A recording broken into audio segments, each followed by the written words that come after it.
Mysterious deaths ruled as suicides, innocent families and children living under the shadow of direct threats, and federal agents manipulated like pieces on a chessboard. This is only a fraction of the machinery Epstein built to bury his victims in permanent silence. Now, Katt Williams is pulling back the curtain and exposing every dark corner of what truly unfolded behind those closed doors. But here's what nobody can explain. Over 3 million files have been declassified and dropped into public view, yet not one single person has been arrested. Not one. And with credible reports surfacing nearly a decade before any of this became headline news, how did the entire investigative system look the other way without blinking? It was 1996, and she was the very first victim to officially report Jeffrey Epstein and Ghislaine Maxwell to the authorities.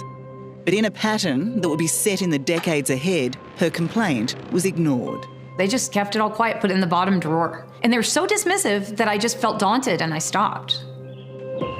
But by going to police, Maria felt the full force of Maxwell's fury. Hundreds of names, real victims, real lives are buried inside the Epstein files, and yet to this day, not a single arrest has followed. These victims were forced into silence, bound by fear, because the people standing beside Epstein weren't ordinary criminals. They were the untouchable elite, and pulling every string from the shadows was one woman, Ghislaine Maxwell. The emails, the flight logs, the bank statements, all of it points directly back to her. She wasn't just an accomplice, she was the architect, and personally recruiting new victims and running the operation designed to keep every single one of them silent. Those who showed any sign of speaking out were followed. Their families were threatened. And in the most chilling cases, those same victims ended up dead under circumstances nobody could ever fully explain. What makes this even more disturbing is that the intimidation didn't stop when Maxwell was finally put in handcuffs. It continued. On June 28, 2022, Ghislaine Maxwell stood before a federal court and was sentenced to 20 years in prison for conspiring with Jeffrey Epstein to exploit and abuse minors, accompanied by a $750,000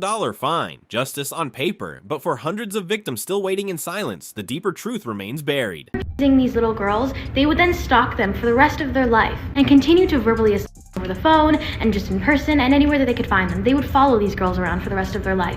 Epstein's people continued to find her. Reports are now surfacing that bodies may be buried across multiple locations, on Epstein's private island, Little St. James, and stretching all the way to his sprawling Zorro Ranch in New Mexico. According to these deeply troubling allegations, the remains belong to victims that Epstein and Ghislaine Maxwell made disappear permanently, people who knew too much and were silenced in the most irreversible way imaginable. And this is no longer just speculation. Investigators have reportedly launched an active search across the grounds of Zorro Ranch, specifically looking for the bodies of 2 young girls who are alleged to have been murdered there, as reported by the Daily Mail. What triggered this search wasn't a witness coming forward on camera or a courtroom confession. It was a single email. One email, allegedly from a former staffer who claimed to have direct knowledge that 2 girls were buried somewhere on the property. The fact that law enforcement is now physically on that land, digging for answers, confirms that whoever sent that email said something credible enough that it could no longer be ignored. These aren't conspiracy theories anymore. Investigators are on the ground, and what they find next could shatter everything we thought we already knew about the full extent of Epstein's crime. Many unanswered questions surrounding what went on at Jeffrey Epstein's Zorro Ranch property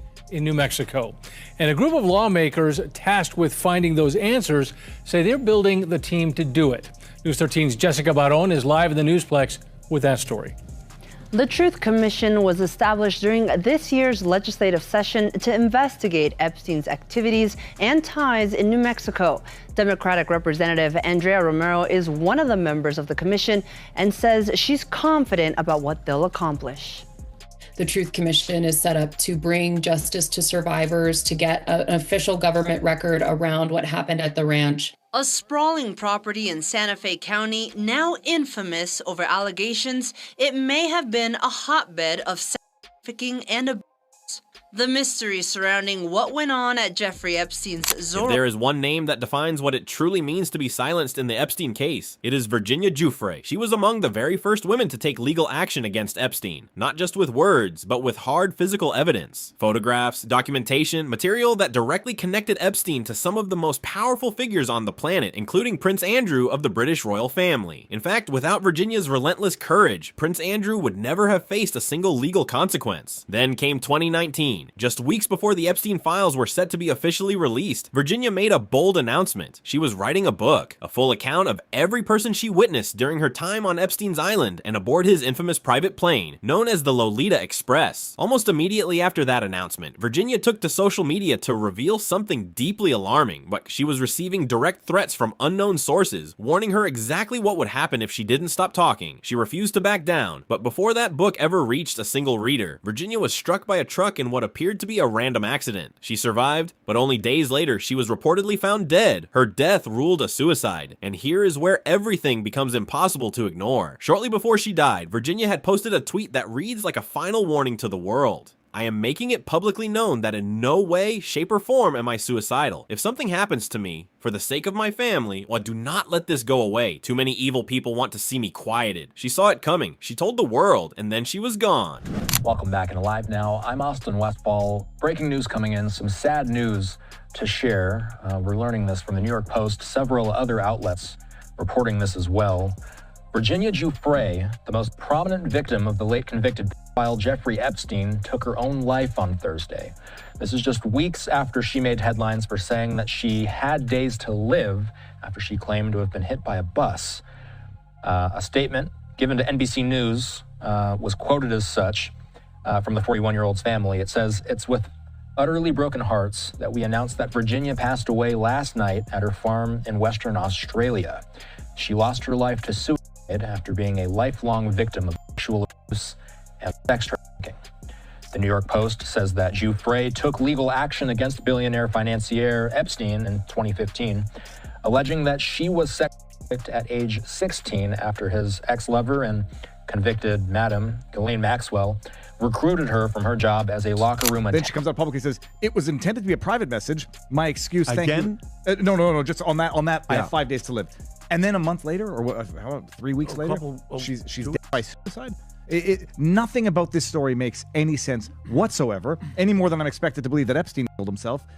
She also previously had tweeted, "If ever I'm not suicidal," although I think whenever someone takes to social media to And say just that. when you think the story couldn't sink any deeper into the darkness, it does. Because Ghislaine Maxwell allegedly wasn't operating alone in her mission to discredit and destroy the credibility of Epstein's victims. We now know, through a combination of internal emails buried inside the Epstein files and court documents filed by prosecutors directly involved in Maxwell's case, that this silencing operation ran far wider than anyone had publicly admitted. Maxwell allegedly struck quiet deals with not 1, not 5, but 25 different celebrities. Each agreement designed to ensure their names never surfaced and their silence never broke. 25. And these weren't backroom whispers or unverified rumors. This is coming straight from the legal record. The network of protection built around Epstein extended far beyond a private island or a luxury ranch. It reached into entertainment, into influence, into the very fabric of public life as we know it. But now, cracks are beginning to form in that wall of silence. Because allegedly, one investigative journalist has been quietly following the trail and may have just identified one of those 25 celebrities by name. The question is no longer whether these deals existed. The question now is, who exactly made them? What did they know? And how long have they been hiding in plain sight right in front of us?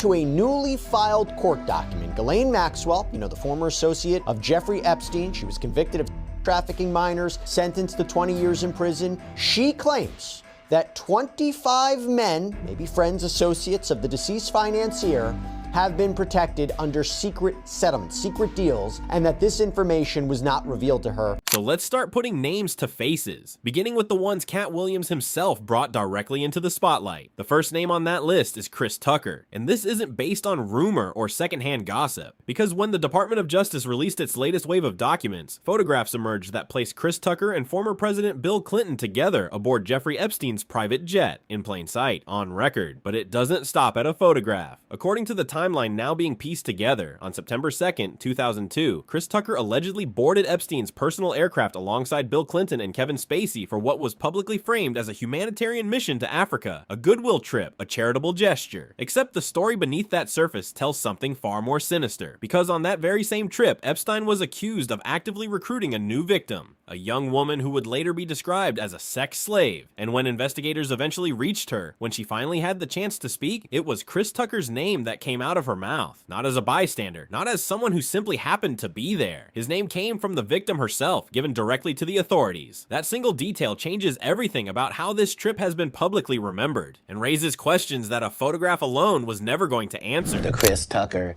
that we got now is Epstein Island Chris Tucker, not Smokey. Oh, Lord. Whew. If I didn't know no better, I'd tell you he's the greatest. The next name to emerge from the shadows is one that already carries its own devastating weight, Harvey Weinstein. But what Katt Williams is now suggesting takes everything we thought we knew about Weinstein and reframes it entirely. Because according to these allegations, Weinstein wasn't simply a predator operating independently. He was allegedly working directly for Epstein, actively helping to identify, approach, and recruit new victims into the network. A recruiter, a facilitator, a man with enormous power in one of the world's most influential industries, allegedly using every ounce of that power in service of something far darker than Hollywood ever let on. But here is where Katt Williams goes even further, and this is the part that stops you cold. He has referenced Weinstein multiple times across different interviews and appearances, and each time he drops the same unsettling hint that Harvey Weinstein was never at the top of this operation, that someone above him was pulling the strings, that Weinstein, for all his power and influence, was answering to somebody else entirely. And now, in his most recent and most direct statement yet, Katt Williams has pointed that finger upward, suggesting that the person Weinstein was ultimately reporting to may have been Jeffrey Epstein himself, which means the man the world already convicted in a court of law may have been running something even larger, even more organized, and even more deeply embedded in power than anyone has been willing to officially confirm until now. It's a supplier. Epstein, Weinstein, like these guys knew what these extremists liked and provided it. Has not existed throughout history. Right. Yeah, I mean, if I was going to run some global power organization, I would try to co-opt every single leader, try to suck them in, offer support. It's an important facet of all. Like, we have to get some young global leaders. Well, understand, this is the only reason that we can talk about these big Illuminati. And we don't have to look far to see living proof of exactly how this silencing machine operated inside Hollywood, because the evidence is standing right in front of us. And his name is Katt Williams. When Katt Williams began refusing to play by the rules set by the elites controlling the entertainment industry, the response wasn't silence. It was swift, calculated, and ruthless. First came the blackballing. Doors that had once been wide open suddenly slammed shut. Opportunities evaporated overnight. The kind of invisible punishment that Hollywood has perfected over decades, destroying a career without ever leaving a fingerprint. But Katt Williams didn't fold, so they escalated. The threats became personal, direct, and impossible to misread. This was no longer about his career. This was about making him understand the true cost of speaking out loud in a world built on enforced silence. And still, he refused to stop. So they went further than anyone should ever be willing to go. They came after his children, not metaphorically, not as an empty warning. They targeted the people he loved most in this world in a deliberate attempt to break him from the inside out. And yet here he stands, still talking, still naming names, still refusing to be buried, because what Katt Williams represents isn't just one man's story. It is a precise and detailed blueprint of exactly how the powerful silence the truthful, when what it actually costs someone to refuse to let them. No, this is their 9th time coming to my house. The problem was this time they came to my office and took my kids from an office. Not from my house, from an office. So now when I can't have my kids at my office, that's an issue. I must be the most terrible black dude. Because here's the whole thing. You're gonna charge me with child endangerment?